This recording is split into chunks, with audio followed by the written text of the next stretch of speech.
Top 25 మెంబర్స్కి 5000 rupees చొప్పున cash prize అయితే ఉండబోతోంది. తిన్నాల ఫౌండేషన్ వాళ్ళు మన మచిలీపట్నంలో జెడ్పీ సెంటర్ నుంచి కోనే సెంటర్కి అయితే 3K రన్ ఈవెంట్ అయితే కండక్ట్ చేయబోతున్నారు.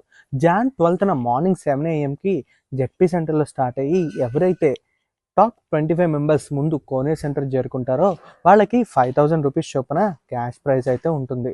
ఎవరైతే 9th Jan లోపు వాళ్ళ వెబ్సైట్లో రిజిస్టర్ అవుతారో వాళ్ళకి ఒక ఫ్రీ టీ షర్ట్ అయితే ఇవ్వబడుతుంది. ఫ్రీ మెడికల్ టెస్టులు అయితే కూడా చేయబోతున్నారు. మెడికల్ టెస్టులు అంటే ఏమో అనుకోకండి, షుగర్, బీపీ అండ్ బిఎంఐ ఈ టెస్టులు అయితే వాళ్ళు ఫ్రీగా ఆ ఈవెంట్లో అయితే చేయబోతున్నారు. ఈ అవకాశాన్ని సద్వినియోగపరచుకోవడానికి కింద ఇస్తున్న ఈ లింక్లో అయితే 9th Jan లోపు రిజిస్టర్ అయితే ఒక టీ షర్ట్ కూడా ఫ్రీగా వస్తుంది. టాప్ 25 మెంబర్స్ ఎవరైతే కోనే సెంటర్కి చేరుకుంటారో వాళ్ళకి 5000 రూపీస్ చొప్పున క్యాష్ ప్రైజ్ అయితే ఇవ్వబోతున్నారు. మచిలీపట్నం చుట్టుపక్కల ఉన్న వాళ్ళు లేదా మన మచిలీపట్నం వాళ్ళు వెంటనే ఈ కింద ఇస్తున్న వెబ్సైట్కి అయితే రిజిస్టర్ అయిపోండి. రిజిస్టర్ అయిపోయి గుర్తుపెట్టుకోండి, 12th Jan morning 7 AM ZP సెంటర్లో అయితే ఈ ఈవెంట్ స్టార్ట్ అవబోతోంది.